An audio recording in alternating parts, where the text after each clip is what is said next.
So with Vancouver's loss yesterday, they are officially 27th in the entire National Hockey League as far as standings. They're in a decent spot to have decent odds at getting hometown kid Connor Bedard, and how awesome would that be to really kickstart the rebuild? And what do you mean they traded a first-round pick for Filip Hronek? What are you talking about? They're supposed to be rebuilding. What's going on here? It's alright. They have a bunch of young kids that they can build around, and hopefully this young core of players they have, they'll get through these few years of a rebuild, and then they'll be able to... We don't want to be here for a rebuild and have to wait and do all that, so... Uh-oh. This is not good for the Vancouver Canucks, because when your young players start saying, I don't want to be here for a rebuild, it starts to be trouble. And I know that players generally aren't going to come out and say, I want to be part of a rebuild, basically saying, I want to lose.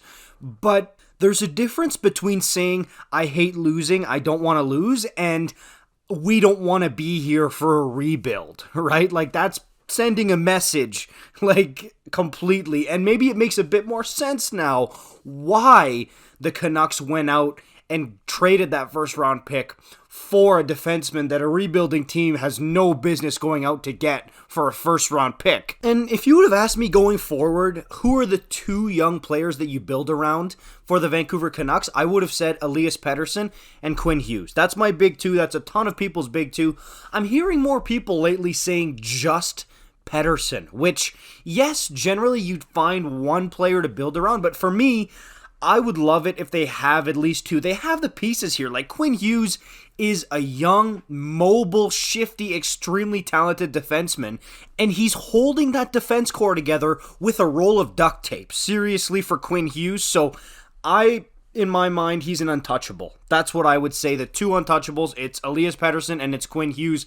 But if Hughes doesn't want to be here for a rebuild, that changes the game completely. Like, if he is going to be upset even just for a 2-3 year rebuild, the Canucks might not have a choice. Like, if they go down this road again of trying to squeeze into the playoffs and making these Filip Hronek type moves to squeeze into that last wildcard spot, they're going to miss, or if they do make it, they're going to get absolutely plastered. So that is not a good strategy, and that's honestly what the Canucks have been doing pretty much since they made the Cup final in 2011. That's what they've been trying to do. And that's going to burn them if they continue to keep doing that. Like, that's not the right thing to do for the Canucks. And go talk to pretty much any Canucks fan. They're going to tell you that a rebuild is necessary now. And I thought that's what they were doing, trading away pieces like Bo Horvat.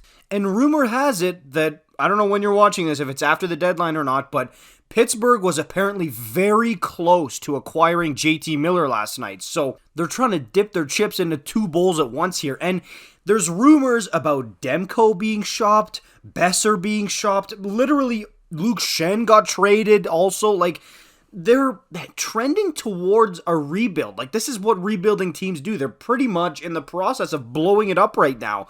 I don't think you're going to have a 1 or 2 year retool like the New York Rangers, for example, right? Where Artemi Panarin falls into your lap. That's not how this is going to work for Vancouver.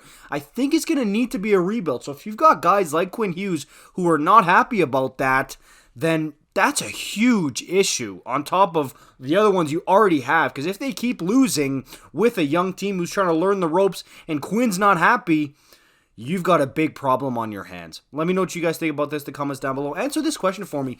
Who are the core players on the Vancouver Canucks that you would want to build around? For me, it's Pettersson and Hughes. But if Hughes doesn't want to go through a rebuild, I guess it's just Pettersson, right? So let me know what you guys think in the comments down below. See you in the next one. Peace out.